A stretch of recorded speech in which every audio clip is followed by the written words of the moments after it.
The elevator doors slid open onto the 42nd floor of Beacon Tech Tower, and for a second, Madeline Brooks forgot how to breathe. She had only come to drop off a box of old documents, nothing more. A simple errand, something harmless. But life rarely warned you before it broke you. The office looked exactly as she remembered. Glass walls polished like mirrors, sunlight spilling across sleek white desks, the hum of productivity vibrating in the air. But the energy felt wrong, colder, off. Then Madeline saw her, Lorelei West, standing in Madeline's old office, her sanctuary, the room she once built strategies in late into the night. Lorelei was laughing beside a man Madeline knew far too well, Evan, her husband. Her legs froze, her heartbeat hammered against her ribs. Lorelei leaned over Madeline's old desk, signing a stack of onboarding documents using the Mont Blanc pen Madeline had gifted Evan on their 3rd anniversary. The gesture looked intimate, practiced, stolen. A wave of dread crawled up Madeline's spine. Around them, employees clapped politely as someone said, "Welcome aboard, Director West." Director, Madeline's title, the role she had once poured her soul into before stepping down to support Evan's career. Evan wrapped an arm around Lorelei's waist, quick, subtle, but not subtle enough. Madeline felt the air rip from her lungs. Someone beside her whispered, "Isn't that the woman he recommended to replace the last strategist? The one who left suddenly?" Left. Suddenly. Like Madeline had simply evaporated. Madeline's fingers tightened around the box she was carrying until the cardboard bent. Her eyes stung, but no tears fell. Not here. Not where people still remembered her name, though apparently not her worth. Evan turned then, his face paled. Lorelei's smile sharpened. Madeline managed a whisper only she could hear. God, what did they do? And then Evan stepped toward her, slow, guilty, terrified. But before he could speak, Lorelei said something that made the entire office go silent. "Should I tell her, Evan? Or do you want to?" Madeline's pulse hammered as every pair of eyes in the open workspace shifted toward her. The fluorescent lights above buzzed like angry bees, harsh and unforgiving. She forced her feet to move, one step, then another, while Evan stood frozen, guilt written across every line of his face. Lorelei, however, looked delighted. She tapped the Mont Blanc pen against Madeline's old desk, tilting her head with a smile so polished it cut like glass. "Well," she said sweetly, "I suppose she deserves to know why you pushed so hard for her to resign." The room stiffened. Evan shot her a warning glare. "Lorelei, not here." "Why not here?" Lorelei laughed softly. "This was her office. Seems appropriate." Madeline clenched her jaw. "Evan, what is she talking about?" Her husband ran a trembling hand through his hair. "Maddie, it's not what it looks like. She's twisting things." "Oh, am I?" Lorelei stepped closer, her heels clicking like tiny hammers against the floor. "You told me yourself. You couldn't climb the ladder with your wife overshadowing you. A man aiming for senior VP needs a partner who can make space, not take it." Madeline felt something inside her crack, sharp, metallic, irreversible. Evan had once begged her to quit, telling her they'd build a future together, that he needed her, that family mattered more than titles. Lorelei smiled wider, sensing the break. "And you didn't tell her how you recommended me months before she left? Or how you helped remove her name from the Atlas project so my promotion wouldn't raise questions?" A gasp rippled through the room. Even employees who pretended not to listen were now staring openly. Madeline stepped back, her breath trembling. "Evan, tell me she's lying." But Evan couldn't speak, not a word. The silence was louder than any confession. Madeline's vision blurred, not with tears but with clarity. A cold, devastating clarity that rewrote the last year of her life. She set the box down on a nearby desk. "I left my job for you," she whispered. "For us." Evan reached for her. "Maddie, please." She stepped away. Lorelei's voice sliced through the tension. "Well, Evan, should I tell her the rest? Or do you want the honor?" Madeline's heart stopped, because everyone could feel it. There was something even worse she didn't know yet. Lorelei's smile sharpened, cruel and theatrical, as if she had been waiting for this moment. The entire floor had gone silent. Even the hum of the AC felt like it held its breath. "Fine," she said, brushing a strand of blonde hair behind her ear. I'll say it. Evan stiffened.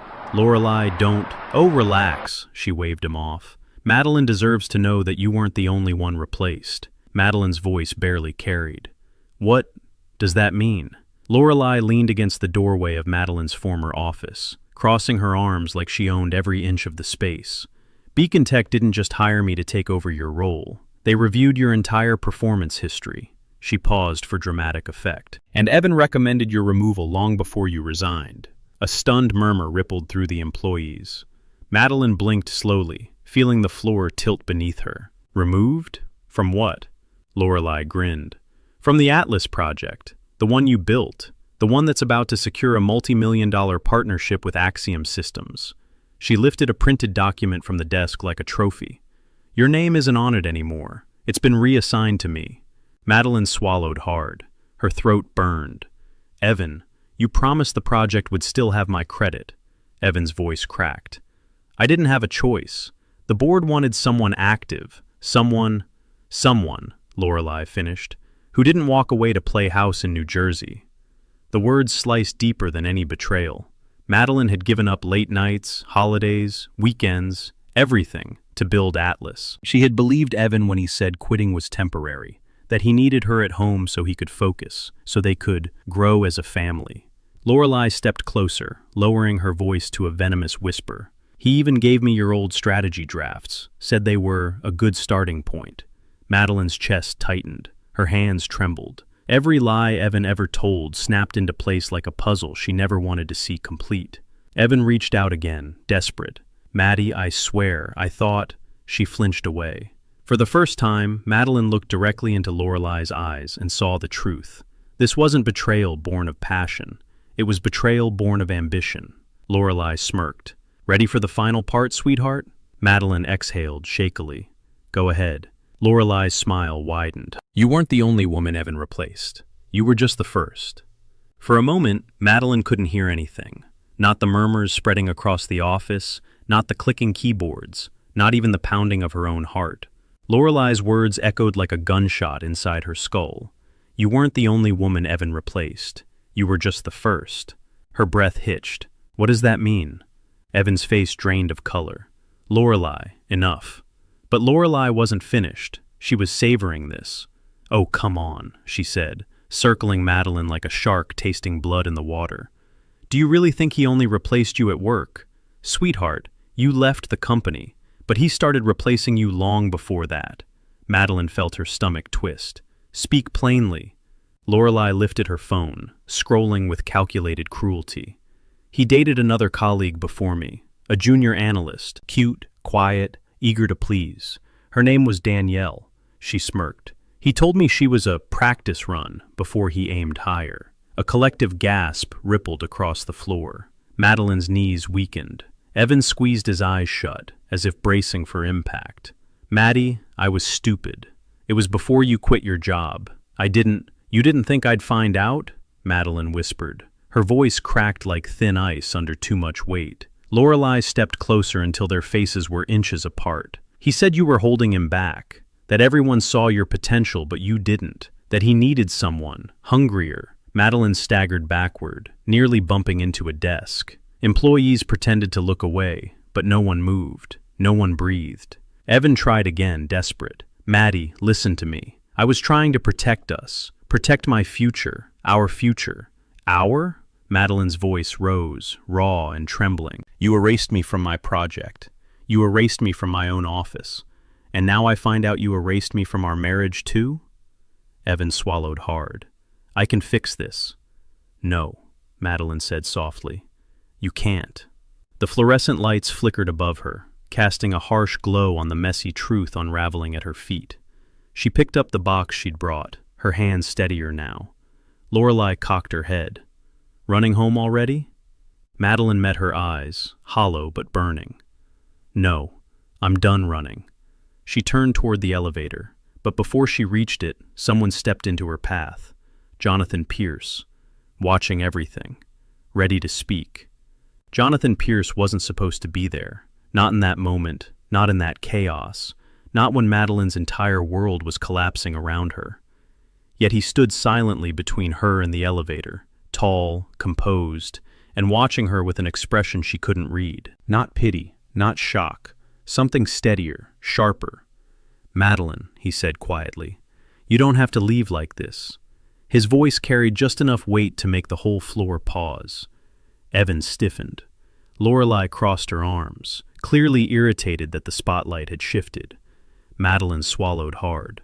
"Jonathan, this isn't your business." "Actually," he replied, eyes flicking briefly toward Evan, "it is."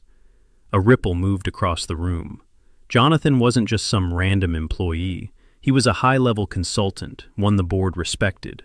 His words carried power. Evan stepped forward, jaw tight. "Jonathan, with all due respect, this is between my wife and me." Jonathan didn't blink.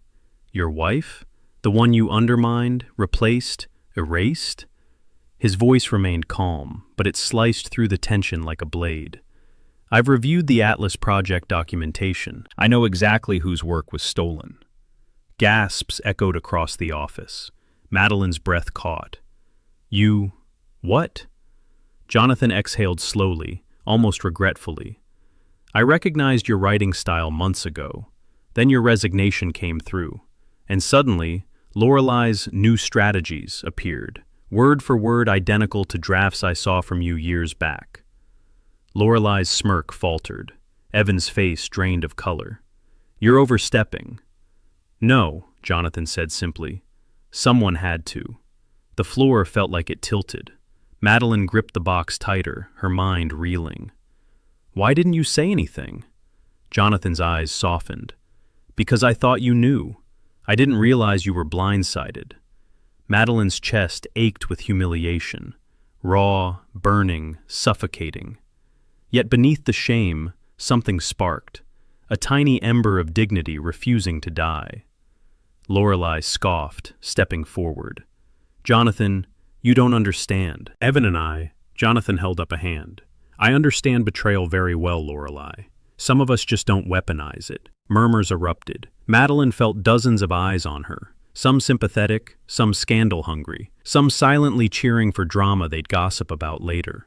She wanted to disappear. She wanted to scream. She wanted to reclaim the woman she used to be before all of this. Jonathan took a slow breath. "Madeline, you deserve to know everything, but not here, not while they get to control the narrative." Behind her, Evan's voice cracked. "Maddie, don't go with him." Madeline turned, finally steady. "Why? You never stood with me." Madeline didn't remember stepping into the elevator. Only the cold touch of the stainless steel doors sliding shut behind her, and the echo of Evan's voice shouting her name as it disappeared. Her hands trembled violently around the cardboard box, the edges digging into her palms. It felt like she was holding the shattered pieces of her life. The elevator mirrors reflected a woman she barely recognized. Pale, stunned, eyes glossy with humiliation she refused to let fall. The doors opened on the lobby with a soft chime that felt sickeningly cheerful. She stepped out. Manhattan's skyline glared through the floor-to-ceiling windows, bright, alive, indifferent. People rushed past her, interns with iced lattes, executives checking their Rolex watches, the constant rhythm of a city that didn't have time for heartbreak. Madeline made it to a quiet corner of the lobby, near a marble pillar, before her legs buckled. She sank onto a bench, pressing a hand to her mouth to stifle a sob threatening to escape. Everything hurt. Her marriage, her career, her dignity. Everything had been ripped from her within minutes, dragged into public view, exposed under fluorescent lights for an audience of coworkers who would replay the scene for weeks. Her phone buzzed. Evan. "Maddie, please wait." Another buzz. Evan. "Don't talk to Jonathan. He's manipulating this." Then another. Lorelei. "Hope there are no hard feelings. Business is business." A winking emoji followed. Madeline's stomach twisted. The woman had destroyed her career and still had the audacity to send emojis. She shoved the phone into her bag, swallowing down the rising wave of panic. The lobby felt too bright, too open. She needed air. When she pushed through the revolving doors, the city's summer heat slapped her in the face. Car horns blared. A food truck hissed steam. A taxi splashed through a puddle, spraying her shoes. It was the kind of moment that would break anyone. She steadied herself against the stone wall, breath unsteady. How did I become this? How did I let them strip everything from me?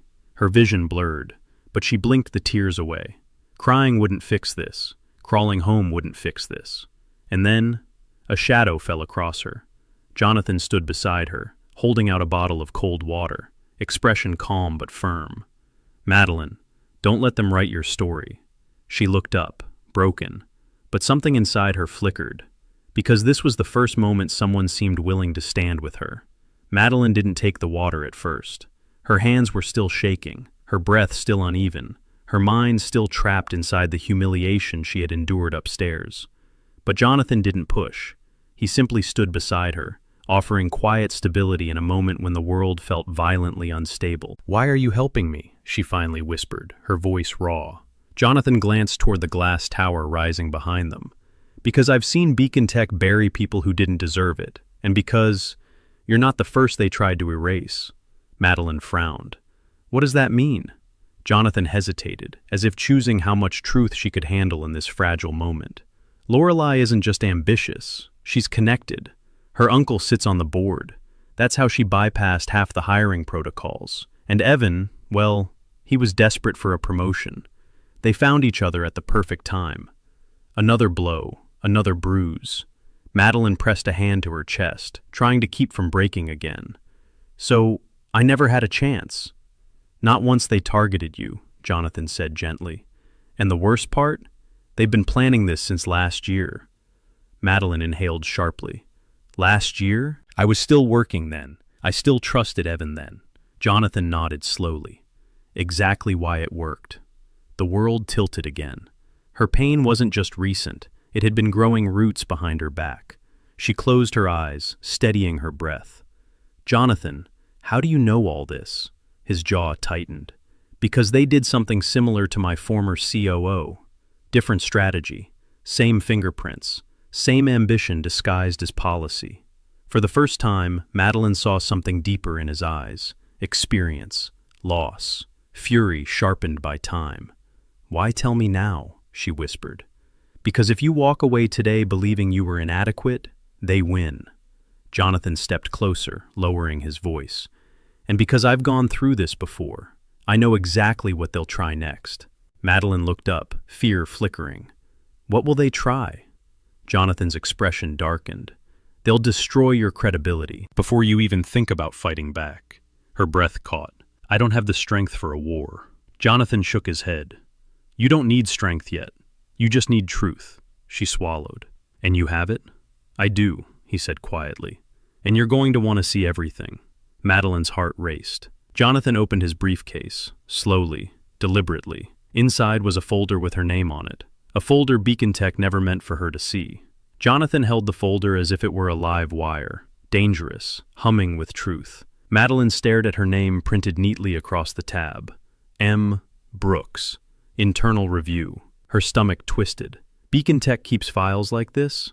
"Only for employees they plan to remove," Jonathan said quietly. A chill crawled up her arms. He handed it to her slowly, giving her time to brace herself. But nothing could prepare her for what she saw. The first page wasn't a review. It was a plan. A structured, month-by-month breakdown. Redirect project credit. Limit access to strategic meetings. Reassign internal contacts. Frame departure as voluntary. Her breath caught. This is a termination strategy." Jonathan nodded. "They mapped it out a year before you resigned." Madeline flipped to the next page and froze. There were emails, dozens, between executives, between Lorelei and HR, between Evan and the board liaison.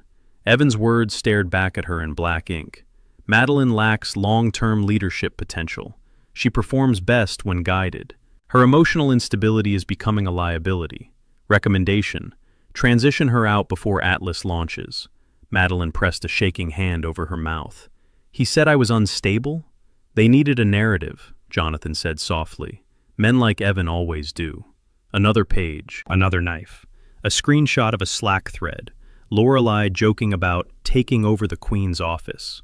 An HR rep replying with, "She won't last long once she steps back for him."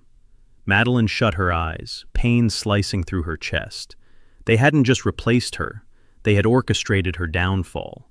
She whispered, "I gave Evan everything. I trusted him with everything." Jonathan crouched slightly so he was eye level with her. His tone softened, careful but steady.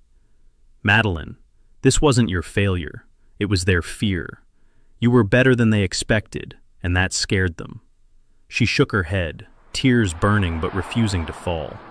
I walked right into their trap. No, Jonathan corrected gently.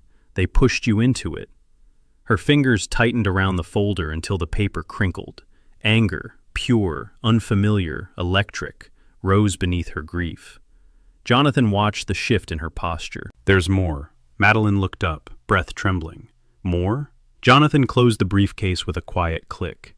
This is only the surface. The real reason they targeted you. It's deeper and far worse. Madeline's pulse pounded. Jonathan, just tell me. He exhaled. They didn't remove you for Evan. They removed you because you were the one person who could expose what Lorelei was doing. Madeline stared at Jonathan, her heartbeat thundering in her ears. Expose? What exactly? Jonathan looked around to make sure no one was close enough to hear. Then he lowered his voice, each word precise, heavy. Lorelei wasn't promoted because she was talented, he said. She was promoted because she was covering up a financial leak, one that started the moment she joined Beacon Tech. Madeline blinked. A leak? Jonathan nodded. A hidden diversion of project funds. Small amounts at first. Easy to overlook, but over time, hundreds of thousands. Money routed through shell vendors connected to her uncle. Madeline's mouth went dry. That's criminal. Yes, Jonathan said. And you, without even knowing it, got close to uncovering it. Her breath caught. When? When you flagged those discrepancies in quarterly expenses. Jonathan's expression tightened. Do you remember how Evan dismissed it? Told you it was nothing? Madeline felt the memory hit her like a punch. Late nights reviewing expense sheets, finding numbers that didn't add up. Evan brushing her off with a kiss on the forehead, saying she was overthinking again. Oh my God, she whispered. I was right, Jonathan continued, voice steady. The moment Lorelei realized you had the skill set to trace the money trail, she panicked. She went to her uncle, and they decided you needed to be removed before you connected the dots. Madeline felt the sidewalk tilt under her feet. So Evan didn't push me out to focus on us. He pushed me out because they asked him to. He was promised a promotion, Jonathan confirmed. Removal of conflict, clean narrative, clear path upward, if he delivered your resignation. Madeline's throat tightened. He sold me out for a title. Jonathan's gaze softened. No, he sold you out for an illusion of power. Madeline pressed her hand against her chest, breath trembling. The betrayal she thought she understood now spiraled into something deeper, darker. This wasn't infidelity. This wasn't ambition. This was conspiracy. They destroyed my career to save themselves, she whispered.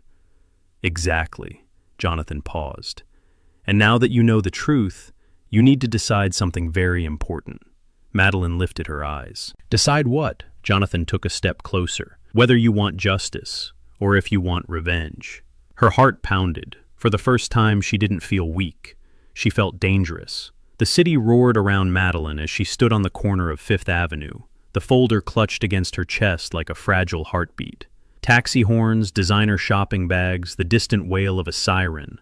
Manhattan moved on, indifferent to the woman whose life had just been ripped open. Jonathan stayed a few steps behind her, giving her space but refusing to leave. Madeline, he said gently, just breathe.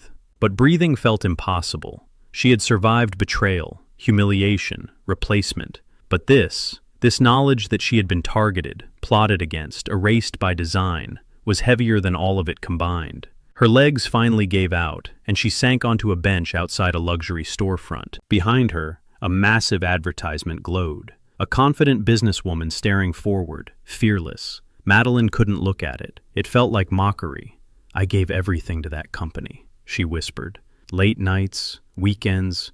I built Atlas from scratch, and they erased me like I was a typo. Jonathan sat beside her, not touching, but close enough that she felt anchored. They didn't erase you. They erased your credit. There's a difference. It feels the same. No, he said quietly, because one can be rebuilt. Madeline shut her eyes, fighting tears. I'm tired, Jonathan. I'm so tired of fighting for people who never fought for me. The words cracked. Her voice broke with them. For a moment, she looked small, fragile in a way she had never allowed herself to be. And maybe that vulnerability, laid bare under the sunlight of Fifth Avenue, was the turning point she didn't know she needed. Jonathan leaned forward, elbows on his knees. They want you broken. They want you ashamed. It makes it easier for them to bury what they did. Madeline swallowed. So what do I do? You stand up, Jonathan said. Not for Evan, not for them. For you. She looked at him then, really looked. His eyes held no pity, only truth, only fire. You have evidence, he continued. You have motive, and you have the intelligence they were afraid of. He paused, letting the words settle. But you need one more thing. Madeline wiped her cheek. What's that? Jonathan's jaw set. Courage to step back into the arena they pushed you out of. Her heart thumped. A beat, a breath. Slowly she straightened her spine. And for the first time all day, she didn't feel defeated. She felt awakening. That night, Madeline sat alone at her kitchen table, the folder Jonathan had given her spread out like the ruins of a life she once believed in. Pages rustled under the soft hum of the refrigerator. Every document, every email, every falsified narrative felt like a stab, reopening fresh wounds. But for the first time, she didn't look away. Her old MacBook Pro sat in front of her, dusty from months of neglect.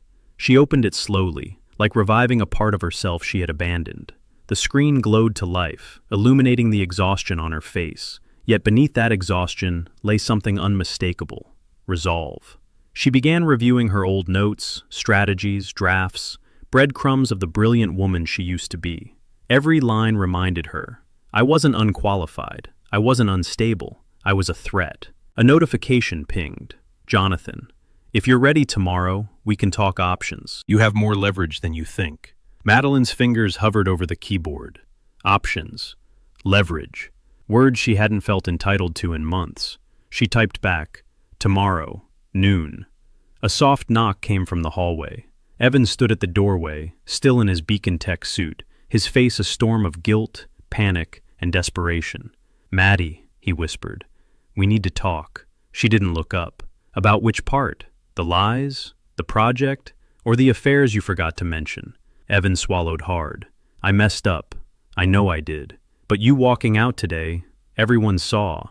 It could affect my position. There it was. The truth he didn't mean to say. Not our marriage. Not your pain. Not I hurt you. But my position. Madeline leaned back slowly. That's what you're worried about? No, Evan stepped inside. I want us to fix things. She studied him. Not with love, but with clarity. Evan wasn't here because he loved her. He was here because losing her meant losing the shield she once provided. You didn't come to fix us, she said quietly.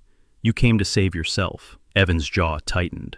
Maddie, you don't understand how things work in that company. Madeline stood. I understand perfectly. You chose them. Now live with them. Evan reached out, but she stepped back. For the first time, she wasn't the one chasing. She was the one walking away. And unlike before, this time she wasn't leaving to make him comfortable. She was leaving to rebuild herself. The next morning, sunlight cut through the blinds in sharp lines, illuminating the living room like a stage waiting for its first performer. Madeline stood in front of the mirror, hair mussed, eyes tired, but posture steady. She hardly recognized the woman staring back. Maybe that was the point. She tied her hair into a low ponytail, slipped into a crisp blouse she hadn't worn since her corporate days, and opened her MacBook Pro. The familiar click of the keys grounded her. For months, she had abandoned this part of herself, the strategist, the builder, the woman who turned chaos into clarity. But now, she needed every fragment of that old power. She began rebuilding her resume, not the watered-down version Evan convinced her to write, but the truth. Lead strategist of Atlas, operational architect, efficiency specialist. She added metrics, impact statements, tangible proof, and with every line she typed, her shoulders straightened. At noon, she met Jonathan at a quiet corner table in a Manhattan cafe, the kind with exposed brick walls and soft jazz humming in the background. He looked up from his laptop when she approached, giving her a small, approving nod. You look different, he said. Madeline raised an eyebrow. Good different or bad different? Like someone who finally remembered who she is. She exhaled, letting the words settle warmly. Jonathan slid a document across the table. I spoke with a colleague in Beverly Hills. Their strategy division is expanding. They want to meet you. Madeline blinked. Me? After everything that's happened? Because of everything that's happened, Jonathan corrected. Companies don't want obedient. They want resilient, and you're proving resilience in real time. Her chest tightened, not with pain, but with something unfamiliar. Hope. Jonathan continued. We'll prepare you. Portfolio, narrative, positioning. And when the time is right, we'll present the evidence against Beacon Tech, ethically, strategically, and publicly. Madeline hesitated. Won't that destroy Evan's career? Jonathan tilted his head. He destroyed yours. Accountability isn't cruelty. She swallowed hard. He was right. Before she could answer, her phone buzzed. Another message from Evan. We need to talk. Things are happening at work. I need you. Madeline set the phone down slowly. I think, she said, voice steady, I'm finally done being needed for the wrong reasons. Jonathan smiled, a real smile. Good, because now, it's time to choose who you become. Evan Hale had always been the man who strutted through Beacon Tech's glass corridors with unshakable confidence. But today, that confidence cracked. Badly. He burst into his office, slamming the door hard enough that the blinds rattled. His phone buzzed non-stop. Emails, Slack messages, urgent meeting requests. Something was wrong. Very wrong. Two executives avoided eye contact as they passed by his window. Another whispered something into a colleague's ear, shooting Evan a glance filled with thinly veiled discomfort. He loosened his tie, pacing. What the hell is happening? His assistant appeared in the doorway, pale. Sir, the board is requesting your presence in Conference Room A, immediately. Conference Room A, the room used only for crisis meetings and disciplinary hearings. Evan's stomach dropped. When he entered, half the board was already seated. Lorelei sat at the end of the table, arms crossed tightly, eyes darting, a far cry from the smug confidence she displayed earlier. The chairman spoke first. Mr. Hale, we have concerns regarding recent anomalies found in project financials. Lorelei stiffened. Evan froze. Financials? That's accounting's jurisdiction. Not according to the documents we received this morning, another board member said, sliding a report toward him. Evan scanned the pages, transaction trails, shell vendors, inconsistent invoices, all linked directly to teams under Lorelei. His palms sweat.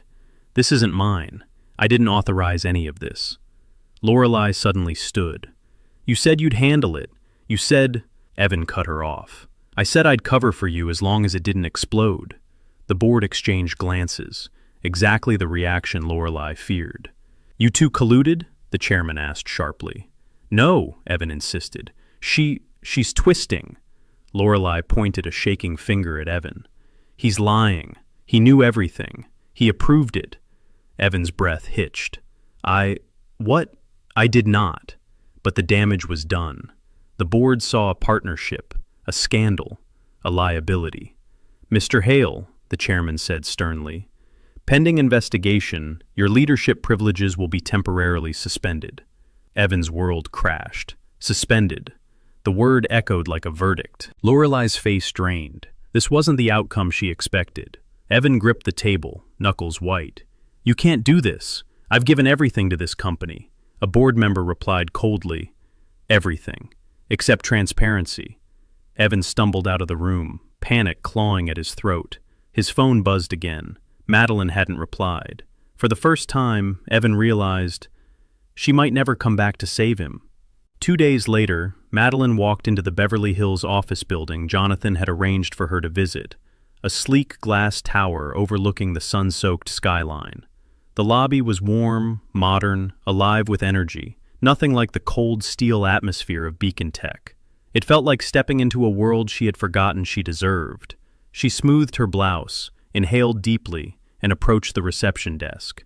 Madeline Brooks, I'm here for the strategy division interview. The receptionist smiled warmly.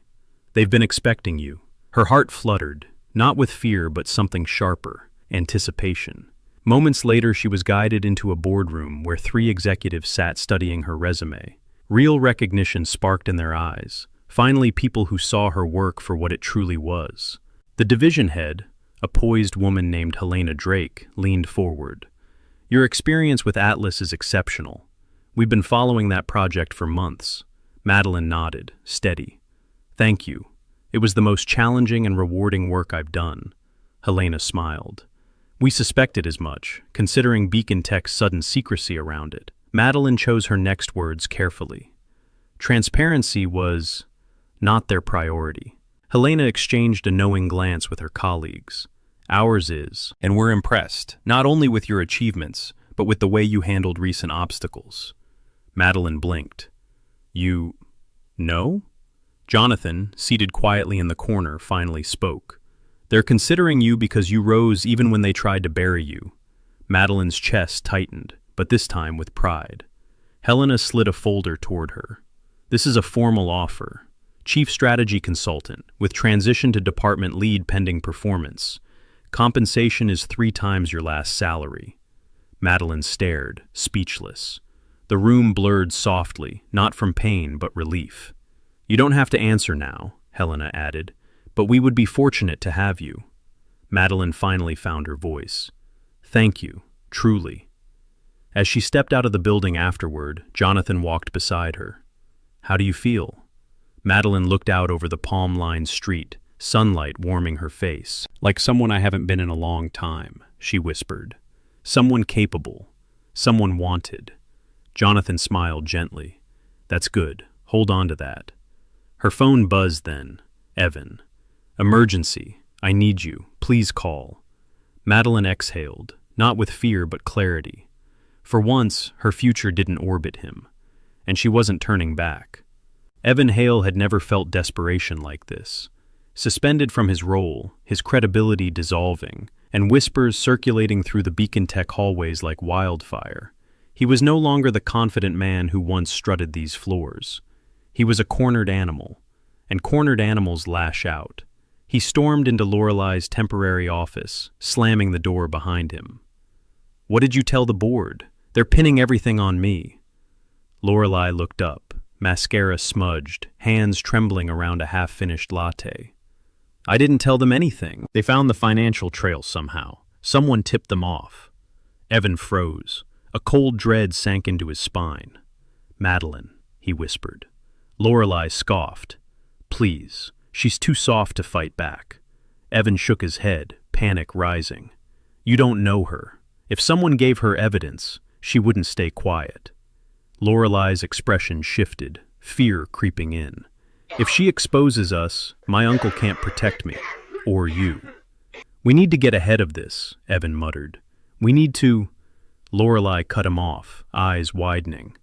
What if we make her look unstable again, like last time? The board ate it up. Her emotional fragility, her stress issues. Evan hesitated, then nodded slowly. Shame flickered across his face, but survival instinct smothered it. Together, they crafted a plan. A whisper campaign. Anonymous emails to executives. Rumors that Madeline had suffered a breakdown after leaving the company. Claims she was vengeful, obsessed, stalking leadership. Lorelei typed rapidly, venom dripping from every invented detail. We'll say she threatened you, that she manipulated data. They'll never hire her anywhere. Evan swallowed. Just make it believable. Oh, trust me, she said. I know exactly how to destroy a woman's reputation. Within hours, the smear campaign was circulating inside Beacon Tech. Cold, calculated, effective. Evan exhaled in relief, believing he had bought himself time. But what neither of them knew, Jonathan had already obtained copies of their secret messages. The board had already begun tracing the financial leak back to Lorelei's uncle. And Madeline, far from collapsing, was preparing her own strike. That night, Evan checked his inbox and saw the first sign of doom. Board notice. Mandatory hearing. Evidence review tomorrow at 9 a.m. His blood ran cold. Lorelei read the same message and whispered, "What evidence?" Evan didn't answer. Because deep down, he knew. Madeline wasn't the one who should be afraid anymore. Madeline sat across from Jonathan in a quiet conference room at his West Coast office, the Los Angeles skyline glowing through the window. She had expected fear, dread, maybe even hesitation, but what she felt instead was focus. Pure, strategic focus. Jonathan slid a USB drive across the table. Everything you need is on here. Emails between Evan and Lorelei, expense redirections, time-stamped approvals, screenshots, even the falsified narratives they wrote about you. Madeline turned the small device between her fingers, feeling its weight. This is enough to take them down. It's more than enough, Jonathan said, and tomorrow's hearing will be your moment. She exhaled slowly. If I walk into that building, it'll be the first time since they humiliated me. Then walk in as someone they can't humiliate. Madeline looked up, meeting his steady gaze. Jonathan wasn't just helping her. He was investing in her strength, her intelligence, her future. What's the plan? She asked. Jonathan leaned forward. We let them speak first. Evan and Lorelei will try to spin their story. They'll trip over their lies. And when they do, he tapped the USB. You'll reveal the truth.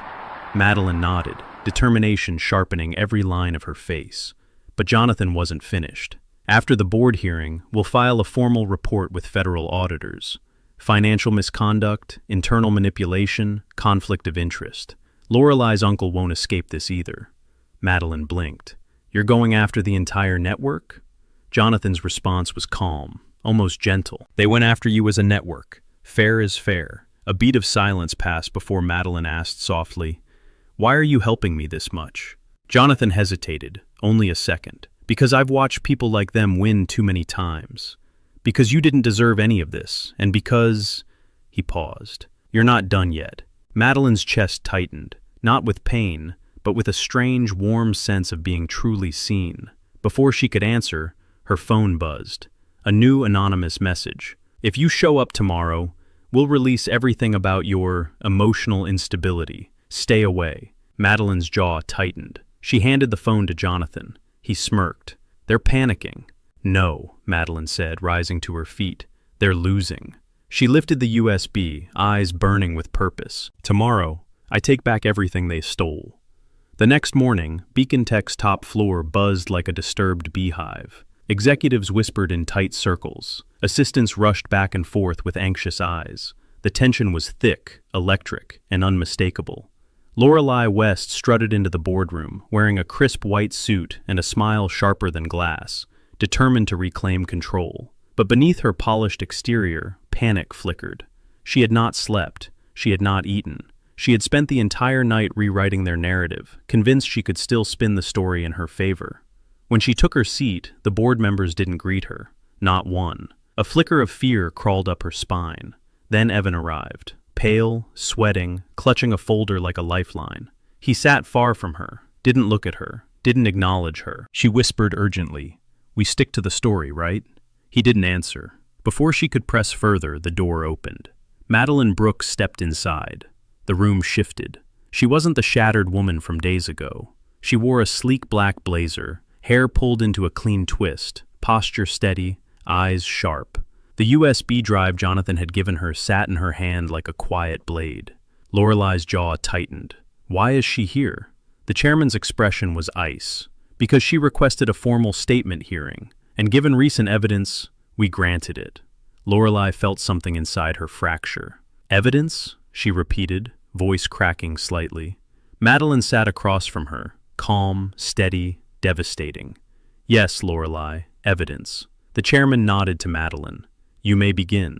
Madeline slid the USB across the table. Jonathan, seated in the observer section, watched closely as the board plugged it into the main display. And then, everything erupted onto the screen. Screenshots of Lorelei's financial diversions, emails coordinating fake vendors, messages between her and Evan discussing how to push Madeline out, HR instructions to rewrite her reputation, Slack threads mocking her emotional fragility. Lorelei's face drained of all color. That's taken out of context, she choked. This is a setup. Enough, the chairman snapped. Your uncle's involvement is undeniable, and your misconduct has jeopardized millions. Her uncle, her protector, sat at the far end of the table, stone-faced with shame. Lorelei West, he said quietly, you are suspended effective immediately. Legal review begins today. Lorelei staggered back. No. You promised. I promised nothing, he said. You've embarrassed this company and this family. Her world collapsed. She reached for Evan, but he recoiled. Madeline watched silently, her expression unreadable. Lorelei's voice broke into a whisper. What happens to me now?" The chairman answered coldly. "Consequences." If Lorelei's collapse shook the room, Evan's turn shattered it. The moment the board finished reviewing her misconduct, a second set of files appeared on the screen, time-stamped emails, internal approvals, and messages with Evan's name all over them. The air thickened as executives shifted uncomfortably, realizing his involvement was far deeper than they'd assumed. Evan stood abruptly, voice cracking. "Hold on, this isn't fair. I didn't authorize any of this." The chairman raised a hand. "Sit down, Mr. Hale." Evan didn't. He was unraveling. "Lorelei dragged me into this. I thought they were normal vendor expenses." Lorelei let out a hollow laugh. "Oh, now I dragged you? Evan, you begged me to help you get promoted. You were willing to bury your wife to do it." Gasps spread through the room. Evan's face blanched. "That's not true." Madeline spoke for the first time since exposing Lorelei. Her voice was soft, but carried through the boardroom like a blade wrapped in silk. "Evan, you wrote that I was emotionally unstable. You told HR I was a threat to team morale. You erased my credit from Atlas. You called me unreliable because I trusted you enough to step back." Evan's eyes snapped toward her, desperate. "Maddie, I was under pressure." "No," Madeline said calmly. "You were under ambition." The room fell silent. Jonathan, observing quietly from the back, leaned forward, watching Evan crumble. The chairman turned a page in the packet. "Mr. Hale, evidence shows you approved at least 9 fraudulent transfers. Whether knowingly or through negligence, the consequence is the same." Evan's breath came in shallow bursts. You can't fire me over this. I've been loyal for 10 years. A board member replied sharply. "Loyal? You helped orchestrate the removal of your own wife." Evan froze. That sentence, cold, factual, tore through whatever excuses he had left. His voice trembled. "Madeline, say something. Tell them I'm not the villain here." Madeline looked at him, really looked at him, for the first time without love, without heartbreak, without confusion. Just clarity. "I can't protect you from the consequences you chose," she said softly. Evan swayed, his world falling apart. "Maddie, please, I need you." Madeline stepped back. "For once," she whispered, "you'll have to stand on your own." The chairman delivered the final blow. Effective immediately, Evan Hale is terminated from Beacon Tech and referred for legal investigation. Evan collapsed into his chair, defeated. His ambition had cost him everything. And Madeline never felt stronger. The boardroom emptied slowly after Evan's termination, leaving only echoes, of betrayal, of justice, of a chapter finally closing. Madeline stepped out into the hallway, her pulse steady for the first time in months. She expected to feel hollow, or shaken, or guilty. Instead, she felt light. A weight she'd carried so long, she'd forgotten it existed had finally lifted. Jonathan approached her quietly, hands in his pockets, eyes warm. "You handled yourself with more dignity than any of them deserved." Madeline exhaled. "I thought I'd feel vindictive, angry, something dramatic." She paused, surprised at her own calm. "But what I really feel is free." Jonathan smiled. Freedom is often louder than revenge. As they walked toward the elevator, employees, some hesitant, some boldly, nodded at her. A few whispered, "Good for her." Others offered soft smiles. Not pity, respect. When the elevator doors opened, Jonathan stepped aside, letting her enter first. "You know," he said lightly, "companies will be lining up once word spreads." Madeline lifted an eyebrow. "Why's that?" Jonathan grinned in that quiet, confident way of his. "Because integrity is rare, because courage is rarer, and because you just proved you can withstand a storm that would have crushed most executives." The doors closed, enclosing them in soft golden light. Madeline looked down at her reflection in the metal panel. This version of herself wasn't broken or lost. She was rebuilt, sharper, braver. When they reached the lobby, Jonathan gently touched her elbow, guiding her through the revolving doors into the warm afternoon. The city sounded different now, less chaotic, more alive, as if the world had widened again, finally making room for her. "I don't know what comes next," she admitted, but I know it won't be dictated by anyone else anymore." Jonathan nodded slowly. "Good. And whatever path you choose, you won't be walking it alone." Her breath caught, not out of fear but something softer, something new. They crossed the street together, sunlight stretching long shadows behind them. Madeline felt the warmth on her shoulders and realized this wasn't just an ending. It was the beginning of the life she should have always had. Her phone buzzed, a message from Beverly Hills HQ. "We'd like to move forward. Call when you're ready." Madeline slipped her phone away, smiling. For the first time, she was ready for everything. 3 months later, the world looked nothing like the one Madeline had once cried her way through. She stood on the balcony of her new Beverly Hills apartment, sunlight painting gold across the skyline. A soft breeze brushed against her hair, carrying the quiet hum of a city full of possibility. No bitterness, no fear, no ghosts from Beacon Tech, just peace. Behind her, a stack of finalized documents sat on her dining table. Her permanent contract as chief strategy consultant, with transition to department head already in motion. Her work was respected now, celebrated. Her name wasn't erased from projects, it led them. Justice had come in waves. Lauralee faced federal investigation for financial fraud. Her uncle resigned from the board in disgrace. Evan, once untouchable, was blacklisted across the industry. Every consequence had found its owner. Madeline didn't celebrate their destruction. She celebrated her freedom. The sliding door opened behind her. Jonathan stepped onto the balcony, 2 mugs of coffee in hand. "You were up early," he said with a soft smile. "Just thinking," she replied, accepting the mug. "About how different life is now." Jonathan leaned beside her on the railing. "Different can be good." "It is," she said quietly. "I didn't think I'd ever feel whole again." "You rebuilt yourself," he said, "piece by piece. They didn't get the final word. You did." Madeline looked at him, warmth blooming in her chest. Over the past months, his presence had become steady, comforting, something she could trust without question. He never rushed her, never pushed her, only walked beside her as she reclaimed her life. He set his mug down and reached for her hand, his touch gentle. "I know you're focused on your new beginning, but if someday you want something more..." Madeline squeezed his hand. "I think," she said softly, "for the first time in a long while, I'm open to more." Jonathan's smile deepened, quiet, grateful, hopeful.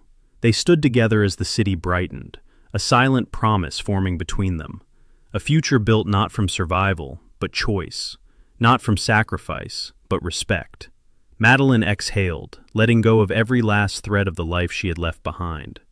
"I never needed a man to save me," she said. "I just needed to stop saving the wrong one." Jonathan brushed his thumb across her hand. "And now?" he asked. Madeline smiled at the horizon. "Now I live the life they tried to take."